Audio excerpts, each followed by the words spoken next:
Hello दोस्तों, नमस्कार दोस्तों। अगर आप एसएमई आईपीओ मार्केट में निवेश करने का मौका ढूंढ रहे हैं तो एंटरटेनमेंट सेक्टर से एक नया आईपीओ आने वाला है, ऑप्टिमिस्टिक्स एंटरटेनमेंट आईपीओ।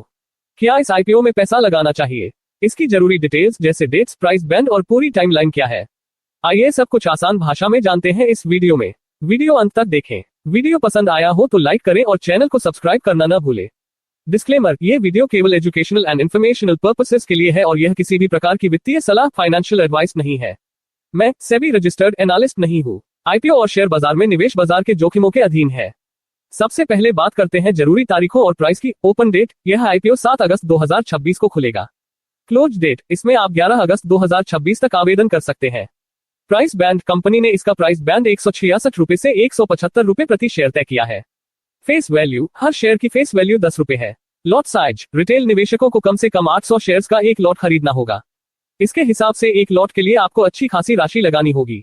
अब बात करते हैं इश्यू साइज की। टोटल इश्यू साइज, ये पूरा आईपीओ लगभग 108.50 करोड़ रुपए का है। फ्रेश इश्यू, इसमें से 87.50 करोड़ रुपए फ्रेश इश्यू के जरिए जुटाए जाएंगे। ऑफर फॉर सेल, वहीं 21 करोड़ रुपए ऑफर फॉर सेल के तहत है। मार्केट कैप, इस इश्यू के बाद कंपनी की मार्केट कैप लगभग 407.20 करोड़ रुपए हो जाएगी। लिस्टिंग, ये शेयर एनएसई एसएमई प्लेटफॉर्म पर लिस्ट होगा और इसके रजिस्ट्रार मार्शिटला सिक्योरिटीज है।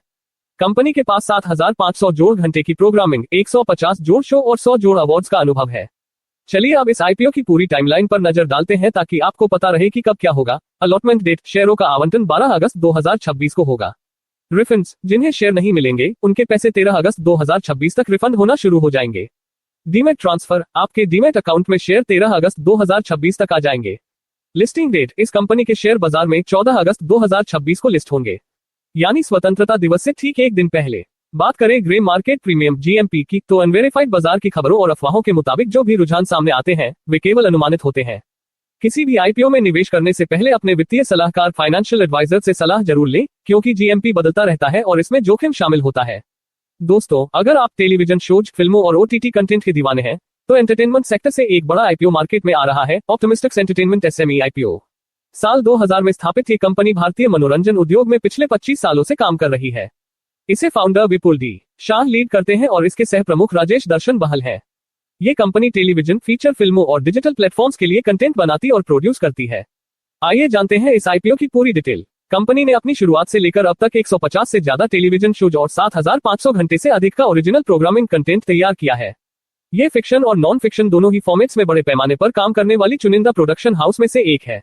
Company ideation, scripting, production, post production और डिलीवरी, ये सारा काम इन हाउस यानी खुद ही करती है। इसके पॉपुलर शोज में comedy circus, crime patrol, laughter chefs, Baalveer, rising star, Indian idol, Saas Bina ससुराल और लेडी स्पेशल शामिल हैं। इसके अलावा कंपनी ने फीचर फिल्मों और ओटीटी की दुनिया में भी कदम रखा है, जैसे OMG 2 द डिप्लोमैट, खेल खेल में, विकिविद्या का वो वाला वीडियो, XXL, डेयर जैसी और वेब सीरीज जैसे कैंडी और लुक्खा।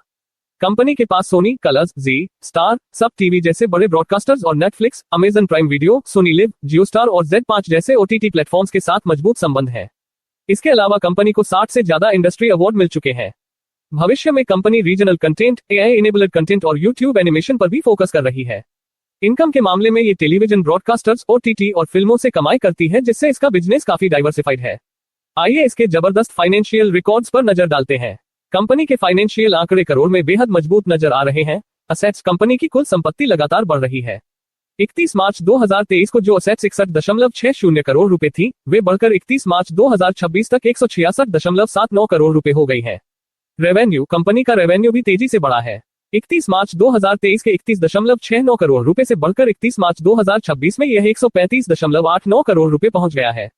प्रॉफिट आफ्टर टैक्स, सबसे अच्छी बात यह है कि कंपनी ने घाटे से निकलकर शानदार मुनाफा कमाना शुरू कर दिया है। 31 मार्च 2023 को 8.28 करोड़ रुपए का जो घाटा था, वह 31 मार्च 2026 तक बढ़कर 24.03 करोड़ रुपए के शानदार मुनाफे में बदल चुका है। नेट वर्थ और रिजर्व, 31 मार्च 2026 तक कंपनी की नेट वर्थ 131.47 करोड़ रुपए और रिजर्व एंड सरप्लस 113.20 करोड़ रुपए है। उधार, कंपनी ने अपने कर्ज को लगभग खत्म कर दिया है।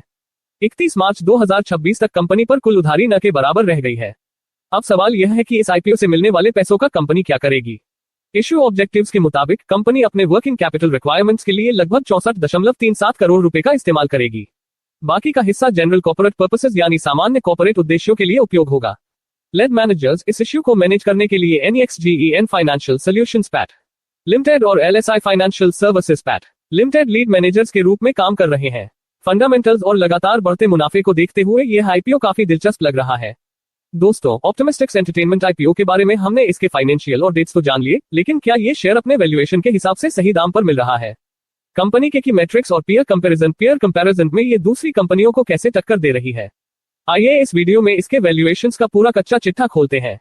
रिटर्न ऑन इक्विटी कंपनी का ROE शानदार 18.23% है, जो निवेशकों के लिए एक पॉजिटिव संकेत है। रिटर्न ऑन कैपिटल एम्प्लॉयड इसका ROCE 23.05% है, जो कि बेहतरीन इस्तेमाल को दिखाता है। रिटर्न ऑन नेटवर्थ ये भी 18.23% पर है। पट मार्जिन कंपनी का पेट मार्जिन 17.81% है, यानी कंपनी अच्छा मुनाफा बचा रही है। एप्स अर्निंग्स पर शेयर इसका प्री ईपीएस 13 रुपए और 16 पैसे और पोस्ट ईपीएस 10 रुपए और 33 पैसे है।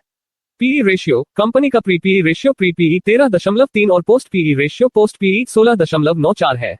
वैल्यूएशन के लिहाज से यह आंकड़े काफी संतुलित नजर आ रहे हैं। अब बात करते हैं कि बाजार की दूसरी कंपनियों के मुकाबले ऑप्टिमिस्टिक्स एंटरटेनमेंट कहां ठहरती है। पैनोरमा स्टूडियोज इनका रेवेन्यू 308.49 करोड़ रुपए है, लेकिन इनका पीई रेशियो काफी ज्यादा 83.20 है और रिटर्न ऑन नेटवर्थ सिर्फ 4.52% है। इसके मुकाबले ऑप्टिमिस्टिक्स का पीई काफी आकर्षक है। सिनेविस्टा इनका रेवेन्यू 239.72 करोड़ रुपए, पीई रेशियो 14.19 और रिटर्न ऑन नेटवर्थ 11.00% है। बालाजी टेलीफिल्म्स इनका रेवेन्यू 210.83 करोड़ रुपए है, पीई रेशियो नॉट अवेलेबल है क्योंकि ये मुनाफे में नहीं है, एप्स -4 रुपए और 9 पैसे है और इनका रिटर्न ऑन नेटवर्थ 7.99% है। इन सब के मुकाबले ऑप्टिमिस्टिक्स एंटरटेनमेंट का रेवेन्यू 135.89 करोड़ रुपए, पीई रेशियो लगभग 13.10 और सबसे खास बात की इसका रिटर्न ऑन नेटवर्थ 18.23% है, जो पीएस में सबसे बेहतर नजर आ रहा है। साथ ही इसकी बेसिक एप्स भी 13.36 है। कंपीटिटर्स के मुकाबले इसके फंडामेंटल्स काफी मजबूत दिखाई दे रहे हैं। तो दोस्तों, बेहतर रिटर्न ऑन नेटवर्थ, शानदार मार्जिन और उचित वैल्यूएशंस को देखते हुए यह आईपीओ निवेशकों के बीच चर्चा का विषय बना हुआ है। हालांकि किसी भी आईपीओ में पैसा लगाने से पहले अपनी खुद की रिसर्च जरूर करें और अपने वित्तीय सलाहकार फाइनेंशियल एडवाइजर से सलाह लें। आपको ऑप्टिमिस्टिक्स एंटरटेनमेंट का यह वैल्यूएशन एनालिसिस कैसा लगा, हमें कमेंट करके बताएं। वीडियो को लाइक करें और चैनल को सब्सक्राइब करना न भूलें। धन्यवाद। हेलो दोस्तों, नमस्कार।